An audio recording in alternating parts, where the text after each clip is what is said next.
आज के इस वीडियो सेशन में हम देखने जा रहे हैं, हम कवर करेंगे नीड्स और importance of process planning. Second है स्टेप्स ऑफ प्रोसेस प्लानिंग। तीसरा है types of process planning. Fourth most important है computer aided process planning, that is CAP, इसके ऊपर शॉर्ट नोट आता है।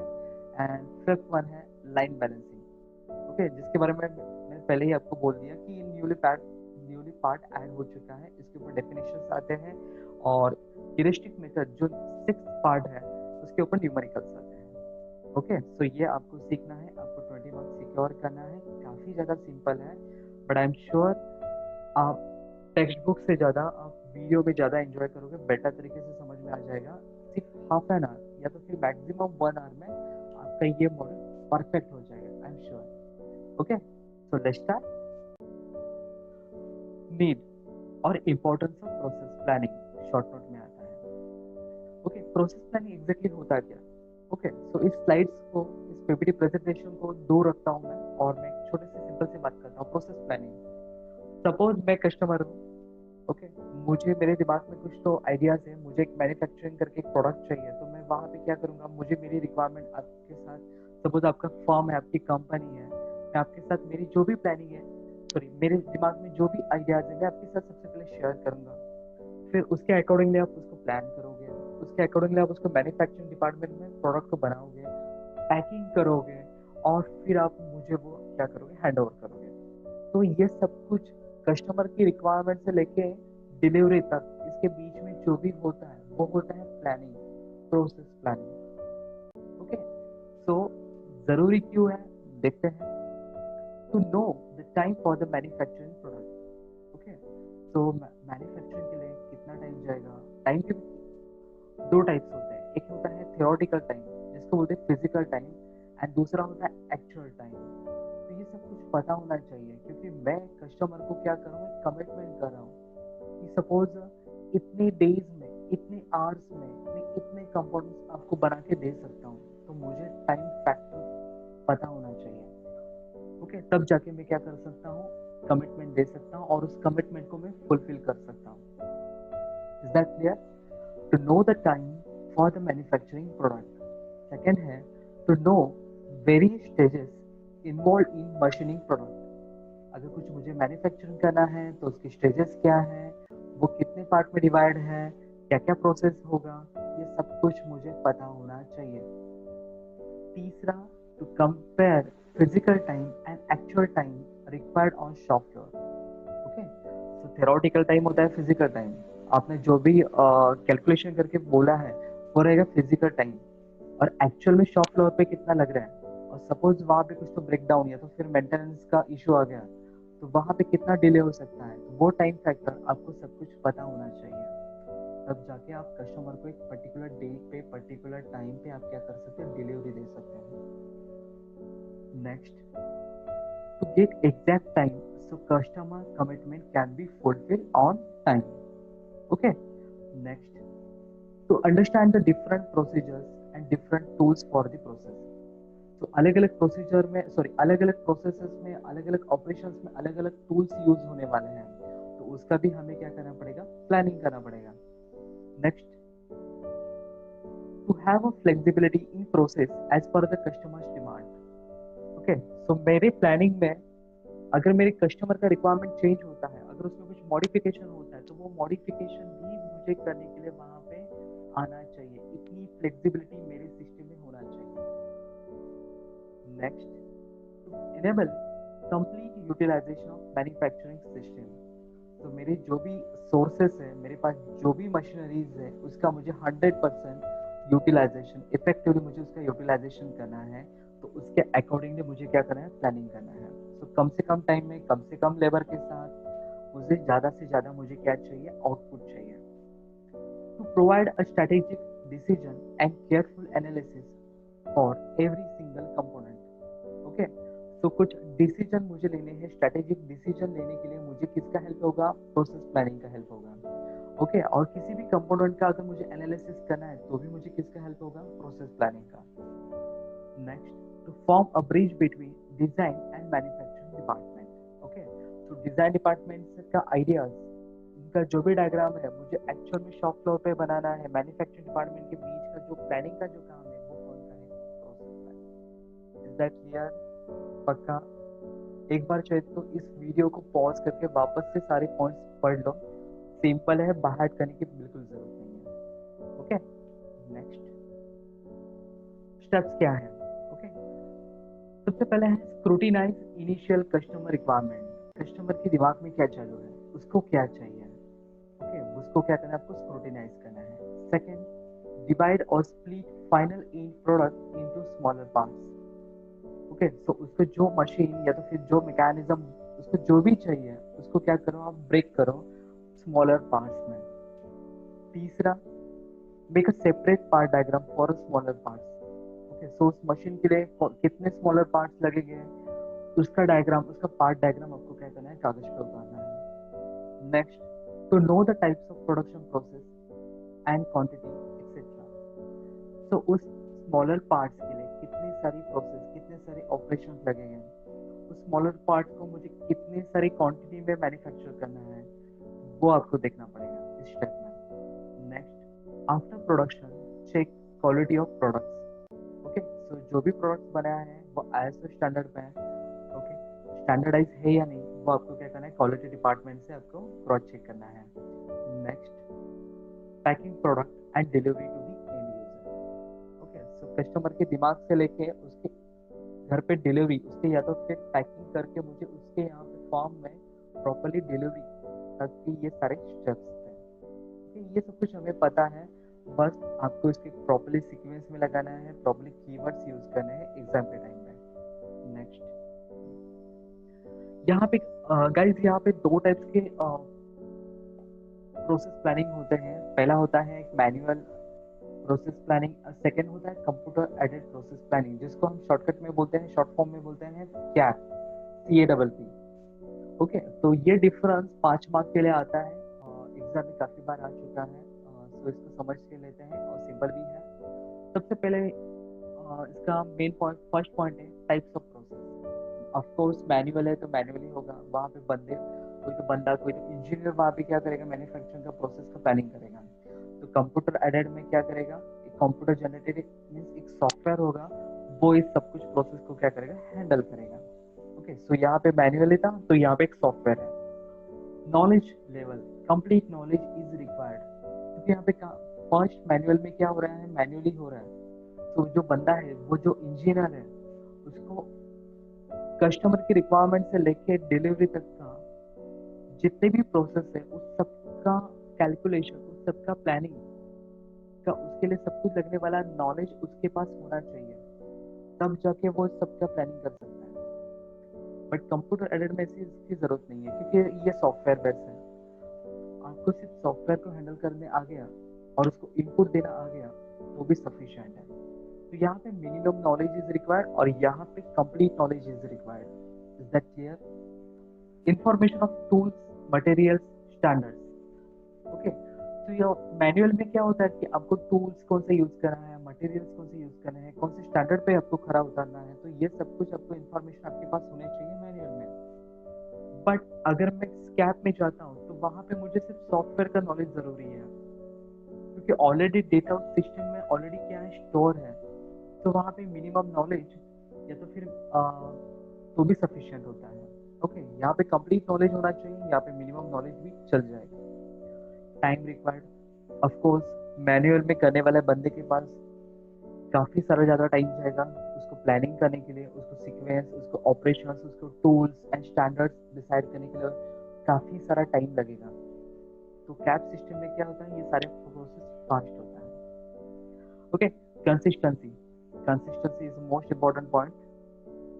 Manual, no there is no consistency, it may be outdated, क्योंकि मेरा जो नॉलेज है, जो मैंने जो सीखा है, वो जरूरी नहीं कि आखिर तक वो सेम रहेगा, सालों सालों तक वो वैसे ही रहेगा। आज का ज़माना काफ़ी फास्ट है, तो काफ़ी ज़्यादा टेक्नोलॉजीज हर दिन आते हैं, लॉन्च होते हैं, तो आपको अपडेट होना पड़ेगा। ओके, आप उस नॉलेज के साथ कंसिस्टेंटली नहीं जा सकते हो, क्योंकि आपका नॉलेज वक्त के साथ क्या होगा, आउटडेटेड होगा। बट अगर मैं जाता हूँ कंप्यूटर एडेड प्रोसेस प्लानिंग में, तो वहाँ पे मुझे क्या करना है, मुझे उस ऐप को, मुझे उस सॉफ्टवेयर को क्या करना है, सिर्फ अपडेट करना है। ओके, तो यहाँ पे कंसिस्टेंसी जो होती है एक पर्टिकुलर स्पेसिफिक पीरियड के लिए वो सेम होती है, बट जैसे ही वहां पे अगर कुछ अपडेट्स आ गए तो मुझे क्या करना है, उसको माइनर अपग्रेडेशन करना है। Is that clear? इजी था। नेक्स्ट, कॉस्ट, खर्चे के बारे में बात करते हैं। अगर मैनुअल में जाता हूँ तो ये सब कुछ पता होने वाला बंदा हाई स्किल होगा। उस हाई स्किल वर्कर को, उस हाई स्किल इंजीनियर को मुझे हाई पेमेंट, हाई सैलरीज भी तो देनी पड़ेगी। प्लस उसका नॉलेज है वो पर्टिकुलर डेज के लिए, पर्टिकुलर ईयर्स के लिए वो क्या रहेगा, वैलिड रहेगा। अगर वो बंदे ने खुद को अपग्रेड नहीं किया तो वो आउटडेटेड होगा। ओके, बट अगर मैं बात करता हूँ कैब सिस्टम की, तो यहाँ पे खर्चा कहाँ पे आएगा, मुझे उस सॉफ्टवेयर को, उस सिस्टम का सेटअप लगाने के लिए मुझे सिर्फ इनिशियल इन्वेस्टमेंट क्या करनी पड़ेगी, हाई करनी पड़ेगी। बाकी मुझे क्या करना है, सिर्फ माइनर अपडेट्स करने हैं। Is that clear? Scope, manual में स्कोप लेस है क्योंकि यहाँ पे कंसिस्टेंसी नहीं है, बट अगर मैं कैप सिस्टम को यूज करता हूँ तो यहाँ पे स्कोप काफी सारा हाई है। तो गाइस, इस डिफरेंस को जरूर पढ़ के जाना एग्जाम के टाइम में। ओके, क्योंकि इसका हेल्प कैप सिस्टम का ऊपर एक शॉर्ट नोट आता है, तो वहां पे भी ये आप डिफरेंस को, इस पॉइंट्स को आप यूज कर सकते हो। तो ये डिफरेंस जरूरी है, इंपॉर्टेंट है। Okay, so next, cap system होता क्या है गाइस? कैप सिस्टम अगर फिलहाल फिलहाल इस ब्लॉक डायग्राम को मत देखो, मैं क्या बोल रहा हूँ वो सुन के लो प्रॉपरली। तो ये ब्लॉक डायग्राम आप खुद से बना सकते हो, ये कोई स्टैंडर्ड ब्लॉक डायग्राम नहीं है। आप भी ब्लॉक डायग्राम बना सकते हो, खाली कुछ पॉइंट सुन के लो। इस कैप सिस्टम होता क्या है? Computer aided process planning. Okay, so basically cap system होता है एक सॉफ्टवेयर। मेरे कस्टमर का रिक्वायरमेंट्स मैंने सुन के लिया, डायग्राम्स को मैंने बनाया, डिजाइन को मैंने रेडी किया, उस डिजाइन को मुझे एक्चुअल में मुझे क्या करना है, शॉप फ्लोर पे बनाना है। ओके, तो डिजाइन और एक्चुअल प्रोडक्ट इसके बीच में होगा डिफरेंट ऑपरेशंस, उनका सीक्वेंस, उसके ऊपर लगने वाले tools. Okay, actual time, physical time, ये सब कुछ प्लानिंग कौन करेगा, क्या करेगा, ये सॉफ्टवेयर करेगा। ओके, तो design department and manufacturing department के बीच का जो ब्रिज है वो क्या है, कैप सिस्टम है। तो ये सॉफ्टवेयर के लिए क्या क्या लगता है, तो इस सॉफ्टवेयर का लगता है इनपुट डेटा।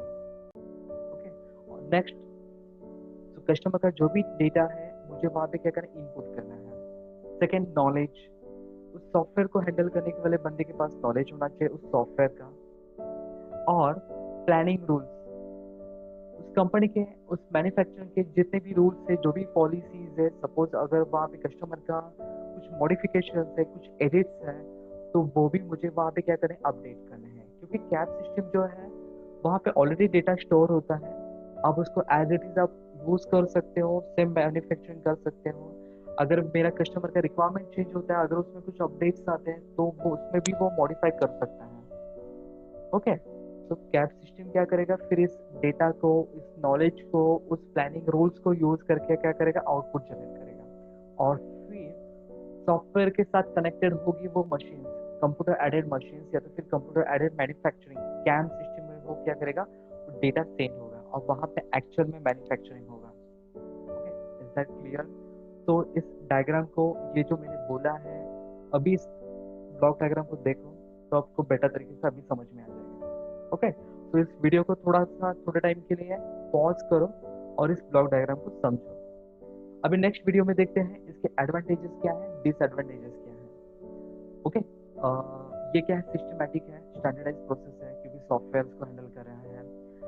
काफी एक्चुअली यहाँ पे रिड्यूस लीड टाइम, यहाँ पे कुछ डिले नहीं हो रहा है, तो यहाँ पे मैन्युफैक्चरिंग भी क्या होगी, इंक्रीज होगी। Okay, so systematic and standardise process, increase productivity and reduce lead time, ये इसके थे एडवांटेजेस। बट डिसएडवांटेजेस या तो फिर उसके लिमिटेशन मैं उसको बोलूंगा, यहाँ पे हायर इन्वेस्टमेंट होगा क्योंकि आपको सॉफ्टवेयर खरीदना है। नेक्स्ट, सॉफ्टवेयर को हैंडल करने वाला बंदा भी डेडिकेटेड होना चाहिए।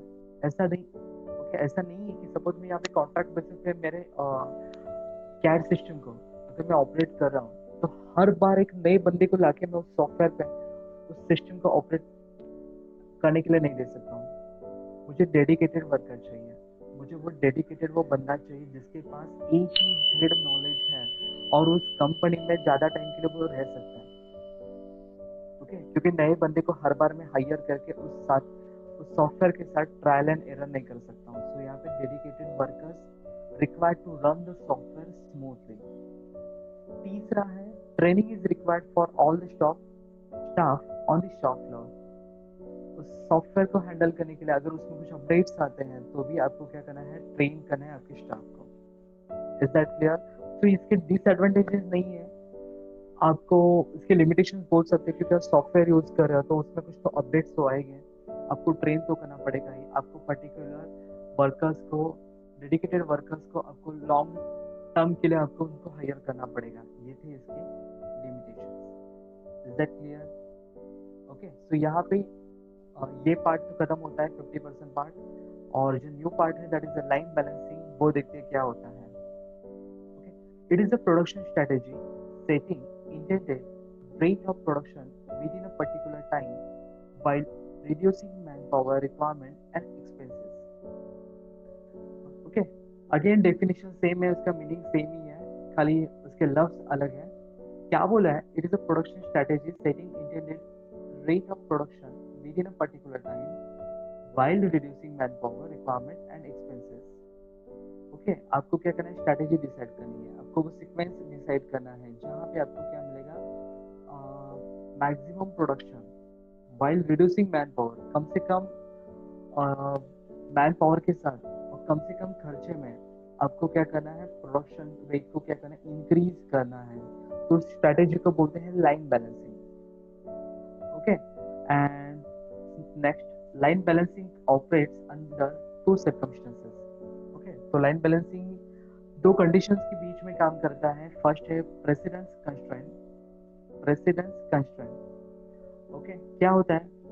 Products cannot progress to other station if it doesn't complete necessary task at that station.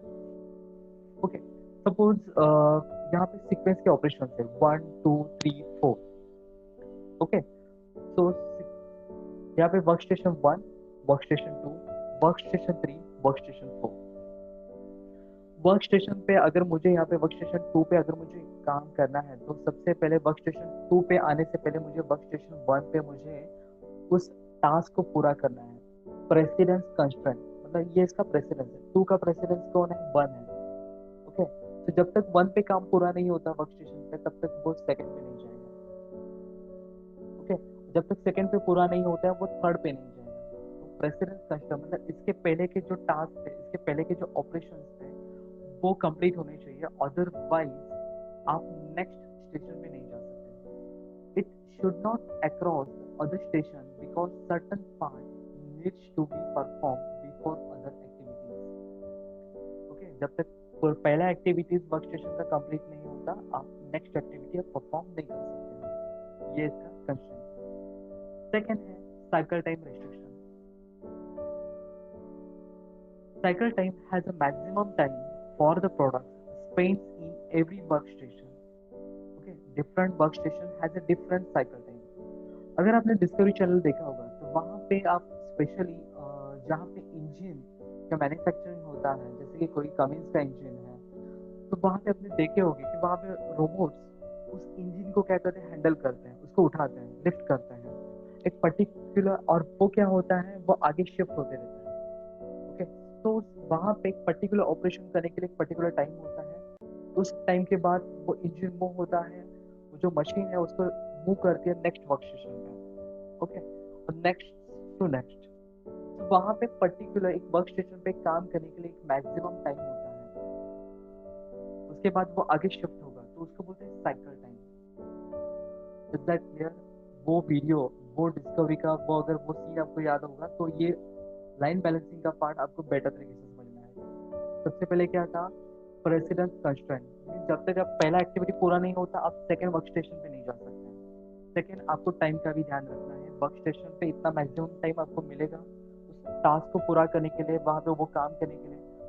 Okay, उस टाइम के भीतर ही आपको वो काम करना है, क्योंकि अब वो आगे नेक्स्ट आगे शिफ्ट होगा नेक्स्ट स्टेशन में। Is that clear? इसके ऑब्जेक्टिव्स क्या है? To manage the workload among the assemblers. Okay, आपको क्या करना है, वर्कलोड को क्या करना है, प्रॉपर्ली डिस्ट्रीब्यूट करना है। Next to decide the number of work station, ये न्यूमेरिकल में हम देखेंगे कि वर्क स्टेशन को डिसाइड कैसे करते हैं। ओके, सो आपको यहाँ पे प्लानिंग करना है कि नंबर ऑफ वर्क स्टेशन कितने होने चाहिए। नेक्स्ट है to decrease the total value of production cost, production की कॉस्ट भी आपको क्या करनी है, रिड्यूस करनी है। To ensure the less idle time, idle time means वहाँ पे आइडल टाइम वहाँ पे कुछ भी नहीं हो रहा है। ओके, कुछ भी नहीं हो रहा है तो ऐसे टाइम पास वाले आइडल टाइम को हमें क्या करना है, रिड्यूस करना है। To achieve the strategy and continuous flow of production, मुझे कैसा प्रोडक्शन चाहिए, स्टेडी चाहिए, कंटिन्यू चाहिए, लेस आइडल टाइम चाहिए, तो मुझे वो क्या करना है, अश्योर करना है, मुझे वो अचीव करना है। To set a target for the production, to set a time target for the production. Okay, so manufacturing के लिए मैंने जो कस्टमर को मैंने जो कमिटमेंट दिया है उसी टाइम के भीतर मुझे वो क्या करना है, एक्चुअल में मैन्युफैक्चरिंग करना है, तो मुझे वो टाइम सेट करके देना है हर एक वर्क स्टेशन के लिए। To encourage standardisation, quality and efficiency. Okay, तो सब कुछ ये कंप्यूटर बेस्ड होने वाला है, तो यहाँ पे स्टैंडर्डाइजेशन ऑफ कोर्स होगा, एफिशिएंसी ऑफ कोर्स होगी, बट मुझे क्वालिटी का भी ख्याल रखना है। सो गाइस, ये था इसका थियरी मॉडल नंबर 4 पे, और हमें नेक्स्ट वीडियो में देखना है कि इसके न्यूमेरिकल्स क्या है, इसके न्यूमेरिकल के टाइप्स क्या हैं। गाइस, आई होप आज का ये वीडियो सेशन आपको समझ में आया होगा।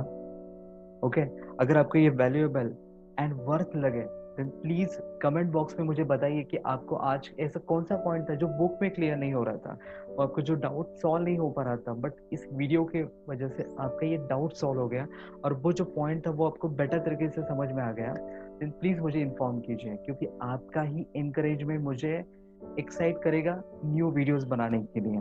ओके, और अगर आपको कुछ सजेशन भी है, अगर कुछ आपको डाउट्स भी है, तो भी कमेंट बॉक्स में मुझे कमेंट करके मुझे इन्फॉर्म कीजिए कि तो मैं उसके ऊपर काम कर सकता हूँ। आपके सजेशन के ऊपर काम करूंगा तो मैं और भी ज्यादा इम्प्रूवमेंट कर सकता हूँ।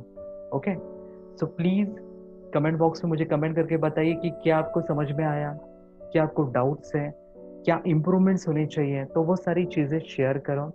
And one more thing, last reminder, कि अगर इस चैनल को, डिजिटल एकलव्य इंजीनियरिंग चैनल को अगर अभी तक आपने सब्सक्राइब नहीं किया है देन प्लीज सब्सक्राइब करो, बेल आइकन को प्रेस करो, और हमारा जो इंस्टाग्राम पे है डिजिटल एकलव्य इंजीनियरिंग में, हमारी जो वेबसाइट है, वेबसाइट पे हमने सारी वीडियोस, सारे नोट्स मैंने वहाँ पे फ्री ऑफ कॉस्ट अवेलेबल करके दिए हैं।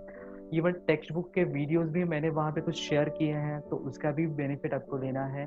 सिर्फ आपको ही नहीं लेना है, तो वो सारे लिंक्स को आपको आपके फ्रेंड्स के साथ शेयर भी करना है। ओके, सो यहाँ पे सब कुछ फ्री ऑफ कॉस्ट हो रहा है, आपको एक सिंगल रुपीज भी आपको पे नहीं करना है, बस आपको डेडिकेशन से आपके घर पे बैठ के आपको स्टडी करना है। ओके, इतना तो पक्का कर सकते हो हम। Okay, have a nice day, good bye, take care, bye bye.